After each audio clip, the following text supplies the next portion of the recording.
Technologies presentation at the NWR Small Cap Conference. Joining us today from the company's founder and CEO, Alexander Wood. SRJ's products offer safer, faster, smarter and more cost-effective options for pipe repairs and replacements than conventional methods. SRJ has developed market-leading engineering products with a global application that are disrupting the $1.4 billion oil and gas welded flange market with its weld-free coupling and leak containment solutions. Alexander is the founder and CEO. He has more than 20 years industry experience, and has led the commercialisation of SRJ products with exceptional knowledge of product range and application in target markets. Alex, I'll pass it over to you now, but for those that are joining live, please feel free to submit questions via the Q&A box, but I'll hand over to you, Alex. Thanks so much. Thanks for the intro. Yeah, I'm Alex Wood. I'm the CEO and founder, and have a background covering industrial sectors from civil engineering through oil, gas, mining and mineral process. Across that journey, in both the contractor and client side, we saw some gaps in the market and proceeded to develop some proprietary intellectual property, which we then in 2011 turned into a full-time business. If we can move to slide 5. Primarily SRJ aligns itself with either the asset owner or the operator to address maintenance and installation modification challenges. The primary technology in the marketplace for this is the welded flange connection, which most people will be familiar with. This is a significant addressable global marketplace of in excess of $4 billion. In the oil and gas alone, it's $1.4 billion, and that doesn't include the weldless coupling market, which is at least $1 billion above that. The primary benefits of the technology we've developed are you can make a weldless connection of a 10-inch pipe in 4 hours or less, where a traditional welded flange installation would be 30 hours plus, with significant challenges in terms of hot works and regulatory compliance to carry out on a live facility. We targeted the oil and gas as the primary entry market because it has significantly high barriers to entry in terms of safety and operational qualification, and see this is a good entry market to gain traction in, to allow us to proliferate the other markets such as mining, mineral processing, desalination and service pipework. We got strategic relationships with a number of key global players, and are at the early stage of entering their networks and then moving out across their global footprint. If we can move to the next slide. The highlights are that, you know, we really populate the OPEX market when oil and gas prices are low and the market is looking to maintain its fleet of aging assets. The world's portfolio of assets is generally now working outside of its design life and requiring additional repair and integrity challenges which weren't anticipated at the time they were designed, and our technology allows that to be done without interruption to service and production or whatever the process is that's being engaged in by that facility. On that basis, we've completed the design and development phase of the technology, which we'll introduce shortly, and we've introduced a significant management team with global experience in various sectors and subject matter experts within the company who are helping support the growth of the business and clients. The technology is backed by a significant intellectual property portfolio, which is at different points in its gestation, but mainly covered by granted patents, which cover more than 28 jurisdictions, with a significant competitive advantage in the way we've evaluated our technologies and where they sit within the market and the customer participation in that development. And we're leveraging that to gain entry to multiple market sectors. If we can move to the next slide, please. To just run you through the history, we initially lodged the first patent pending in 2009, alongside other businesses in this sector that we were running at the time. At 2011, we had enough proof of concept that we raised the initial capital, registered it as a full-time business. We then took it to the onerous process of Lloyd's rating, which is one of the premier global class societies required for delivering product in the hydrocarbon sector. This was identified by Lloyd's to be a test regime called IAX P2. Primarily, we basically tried to prove that our technology outperformed the specified pipe for whatever process. We then started developing a number of other complementary products to sit around that. We made the initial sales to tier one companies such as Cameron, which is part of the Schlumberger group now. We then, 2015, achieved the ABS, which is the American Bureau of Shipping qualification, which is required for insurance and deployment of product offshore. We've then sought to start to deploy the product in the marketplace in 2018, 2019, and are now proliferating that with setting up an office in Australia and moving out to target other key geographies in key industries. Next slide, please.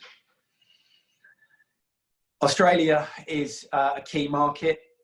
Most of the target markets outside of oil and gas that we're looking at are prevalent within Australia. We've also got a team who've got significant experience and worked on pretty much all of the major projects over the last 15 years, Gorgon, Wheatstone, QCLNG, Bass Straits.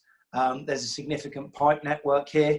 As we're all aware, a large scale mining, mineral process, bauxite, aluminium production, desalination, all, power stations, all of the target industries we believe are relevant to our current portfolio of products, and the portfolio of products we perceive are likely to be developed as we grow.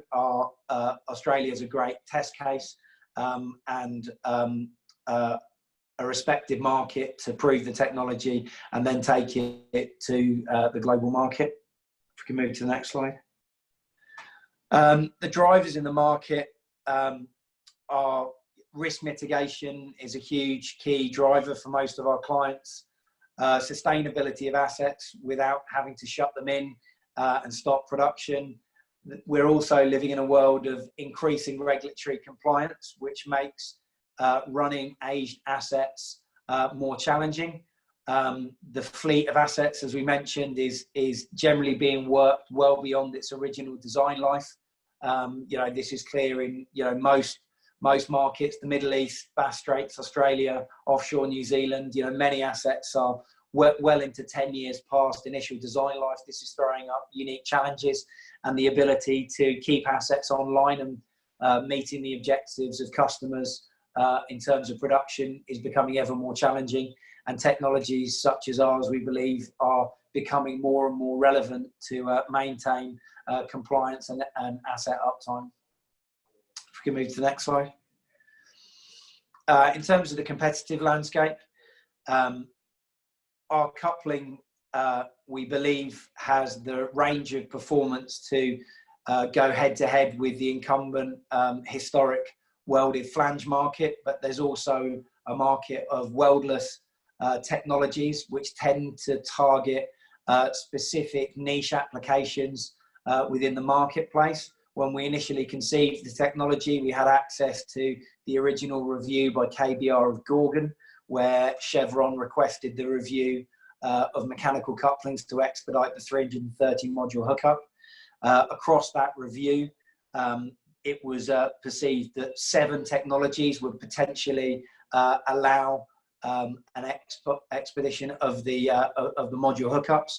Chevron rejected the proposition to adopt 7 different technologies, and our brief really was to develop a technology which was able to cover all of those bases in one technology at an appropriate price point, which we've achieved, and see that there are many benefits as we move into a complex energy mix market where our technology conveys benefits to both brownfield and greenfield operations.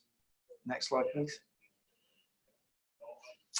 In terms of the current portfolio of products, the initial technology which was conceived is the welderless coupling here, which is on the left, which is a spigot and socket. The pipe sits within the coupling. There are two grooves machined in the pipe, which are tolerance grooves. There's no deformed steel left in the pipe, which is seen in the review that we saw from KBR, was seen as detrimental to some of the competitor products. We use a casing seal, which has been in the industry for around 23 years, and that coupling's been jet fire tested to 600 degrees, so it's fully hydrocarbon compliant for both low and high pressure. The objective was to develop a technology which is both effective from an engineering standpoint, but robust at a price point which is comparable to the incumbent technologies. While developing that technology, we understood that most of the customers are dealing with temporary containment issues to maintain class. This can be up to 2 years under ASME, the Global Piping Code, and we developed what we perceive to be a lower complexity installation repair clamp. This is a 3-shell repair clamp, which needs relatively minimal technical competence to install. It's got a honeycomb seal, which we've designed, which compresses against the pipe surface and allows them to maintain containment, and is relative to oil, gas, mining. We're just deploying this in the aluminium production sector, as well as offshore on floating production storage vessels. In and around the same challenge, flanges in service do leak, bolts corrode, they're difficult to take out. Most operators don't want to shut lines down to maintain them. There are 3 other competing what they call hot bolt clamp technologies.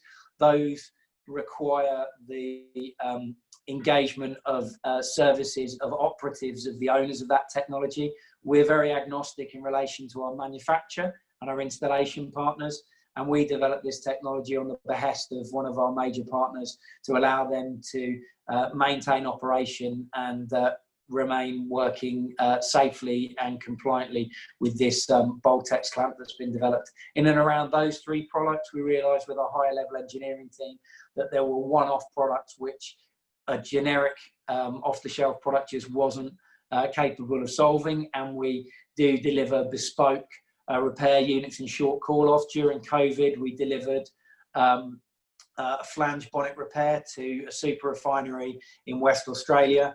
And that's just a picture of that unit that was designed there. We delivered that within 72 hours from being called into manufacturing and delivering a repair on site. If we can move to the next slide. The benefits, as we covered in brief, are really that we can work with no hot works to deliver a permanent repair in a very short amount of time with relatively low skilled labour. With no hot works, which is a considerable advantage when working on live facilities in an operational environment. If you can move to the next slide. In terms of our business model is different to most of our competitors in terms of we carry a very high level of engineering capability. We've got 2 or 3 subject matter experts within the team. And we engage with the operators, not just at the asset level, but at the head office level to understand the objectives. And that's really been the genesis of designing our products to ensure they're in line with the objectives of our customers. We don't propose to be a manufacturer or an installer. We propose to work with high quality precision engineering in key territories in which we're working and utilize either training onboard staff of the customer or manufacturing in the locality, or approved manufacturing partners of which we have. If we can move to the next slide. Primarily our reliable revenue is in the OPEX sector, which is a fairly clear annual uptake of product, which is growing on an annual basis in terms of maintaining the global asset base in the key sectors we've discussed. The product is highly relevant to hookup, potentially in LNG and LHG. There's significant benefits to the ability to use the technology for hookup avoiding the likes of gold wells, which are complex and dangerous and of concern and seen as a risk. We haven't forecast any of those in our financial model on the basis that those orders, such as one we've looked at here in Australia, range anywhere between $5 and $25 million plus. So they're difficult in our early stage of growth, but we're already in talks about CapEx orders with key clients. If we can move to the next slide. To give you an idea of the sorts of key relationships that we have an installation partner relationship with a company called NMEC, who are a Carlisle-based company with circa 4,000 staff, but financed to grow quickly over the next few years. We've been making sales with them, and they give us access to 27 different offices globally and staff to make installations where our client base don't desire to make installations themselves. We've got a relatively new relationship in the first 6 months of this year with Mitsui, who are invested in a number of key partnerships and wholly owned assets across power stations, mineral process, mining, oil and gas, and production and chemicals business. We're currently targeting 9 of their portfolio companies and looking to move into the position to be their global asset integrity partner and insulate their assets. They become increasingly more interested in our service offering in the volatility which has been caused by COVID and desire to work with a company like SRJ to ensure that we can maintain the performance of their assets under the pressures of volatility, and our local content model being able to deliver product locally to their global fleet of assets and facilities is attractive to them, and we're moving through their significant portfolio. We're just about to sign a commercial agreement with John Crane for an aerial survey business where they'll be surveying pipelines with light aircraft and drones. SRJ will be designing and delivering the repair technologies for any leaks which are identified across those pipe networks. If we can move to the next slide. We have a range of manufacturing partners in key geographies. We now have 5 partners here in Australia, covering West Australia, South Australia, Gladstone, Brisbane, and moving into Victoria. We have manufacturing in Europe, Brazil, servicing a significant fleet of FPSOs for SBM and MODEC, and North America. Probably the only geography we don't currently have a discussion in place with what we perceive to be a high quality manufacturing partner is Africa, which is something we're just considering because quality is key. Our manufacturing partners are being selected as the best in the bunch. We're using the same people that GE and the likes of Halliburton and Baker Hughes are using for production.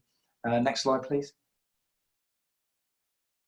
In terms of our growth plan, we see Australia as a key market. We've already, ahead of time, moved into making sales into the mineral processing and aluminium sector and see us proliferating from oil, gas, LNG into those key territories, desalination.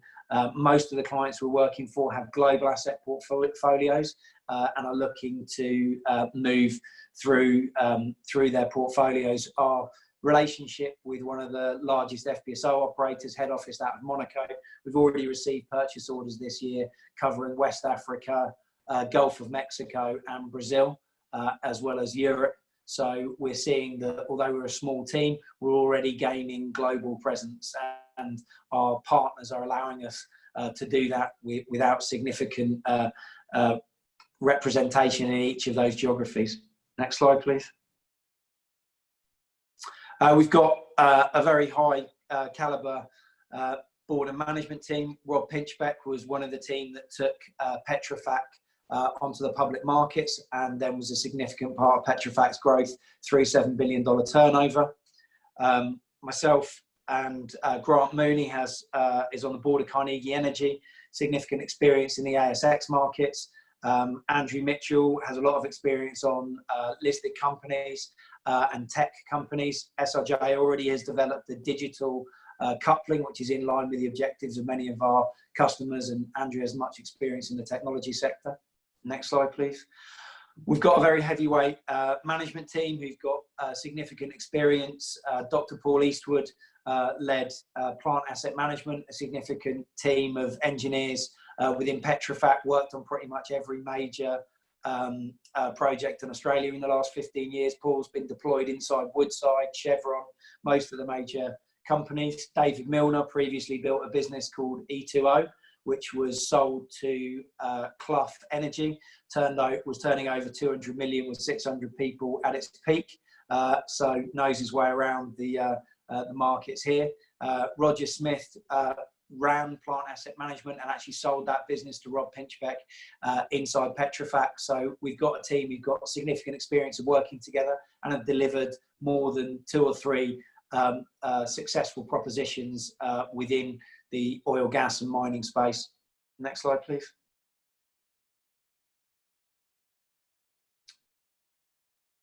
I think we're probably running short on time, guys, but you know, the highlights are that we're already gaining market presence. We've got key global client base. We've got a strong IP portfolio, and we convey significant competitive advantage in the changing energy mix market, and we're leveraging that to grow. Thanks, everybody. Great, thanks, Alex. We've got a number of questions that have been submitted both prior and now that will help sort of flesh out the story. First question is the patent mechanism the only way to protect challenges to the technology? No, that's a good question. The patents are backed by a significant amount of know-how, and it doesn't always bode well to list everything about your technology. A certain amount of the know-how around the technology sits within the business. Also, the oil and gas, particularly as one of our primary markets, the Lloyd's approval and the ABS approvals are onerous and difficult to get, and unlikely that the same technology would gain a separate approval. Post significant oil and gas safety events like Macondo, people would tend not to buy a non-genuine product with the huge amount of insurance and compliance risk. Not only do we have to comply with Lloyd's and ABS, we also have to often complete an onerous vendor approval with the likes of SBM, Shell, Modec, whoever the client may be. So the barriers to entry are exceptionally high, and we've invested heavily to achieve those hurdles. Right. Why aren't you manufacturing yourself? Is there any concerns around security of supply? Generally, there's obviously a huge capital investment to manufacture it. If you look at our competitors, ranging from 300 to kind of $2 billion turnover on all of their major acquisitions, they closed their own manufacturing. The world is proliferated by high quality precision engineering. They generally don't manufacture their own products. They generally manufacture products on behalf of intellectual property owners. It's how GE manufacture now, Baker Hughes, and it allows us to be fleet of foot and always work in a local content basis. We've got high precision quality engineering here in Australia, in Brazil, and it gives us a much wider base of people working and supporting the business without having to carry a large underlying cost in terms of overhead. Great. There is some talk in terms of potential next liquidity event of capital raising that could be an IPO, which we won't dig into on this call. But how much capital has been invested in the business today? In excess of $10 million US to get the business to where it is. Okay. And do you have to deploy any other capital to grow? Our margins are relatively significant, and the benefit of having a fairly low cost base backed with the partners we have. One of the benefits to not being the manufacturer, the installer, is we have a $1 billion plus turnover installation partner who's fully qualified with a long track track record, as do our manufacturing partners. So we're relatively fleet of foot, and growth is relatively cheap for us comparatively. To look at the, we're servicing the second largest FPSO operator in the world for their Petrobras vessels that are on deployment in Brazil. We're using the same manufacturers, GE and Halliburton. We don't have staff down there. We're engaged with their head office in Monaco. We're managing to do all of that at relatively low cost for a quite significant upside. So part of the benefit of the business model is we focus on the high level engineering and carrying higher caliber engineers than most of our clients or our competition, which allows us to lead solutions and technology adoption within our customer base and not have a high overhead. Great. And just in regards to the sales cycle, how long is that? And is it typically via RFP or tender process? So the sales cycle differs varying to the 4 products. As I said, the repair we did in the super refinery down here in Western Australia, from receiving an inquiry to completing that job was about 72 hours. So the emergency repair stuff happens quite quickly. The margin on that job was over 200%, and we were cheaper and quicker than anybody available in the marketplace. The Boltex product also tends to be, probably within 3 months of deployment, the inquiries about that, but there are probably a year out. We're getting line of sight to bolting scopes on assets and vessels.